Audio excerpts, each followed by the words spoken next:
acompanhou tudo. O terremoto de noite e o dia hoje já foi cheio de sustos. O país foi atingido por um terremoto e um tornado no intervalo de poucas horas. Direto de Tóquio, a gente fala agora com o correspondente Márcio Gomes. Ele acompanhou tudo.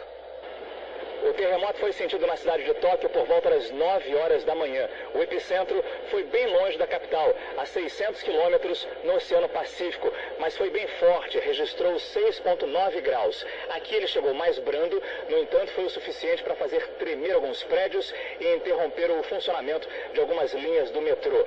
Não houve prejuízos, apenas o susto, especialmente para aqueles que enfrentaram um tremor pela primeira vez. Um outro fenômeno meteorológico que tivemos hoje foi um outro tornado que atingiu uma cidade vizinha à capital, desta vez Yaita. As imagens são de um cinegrafista amador dentro de uma escola.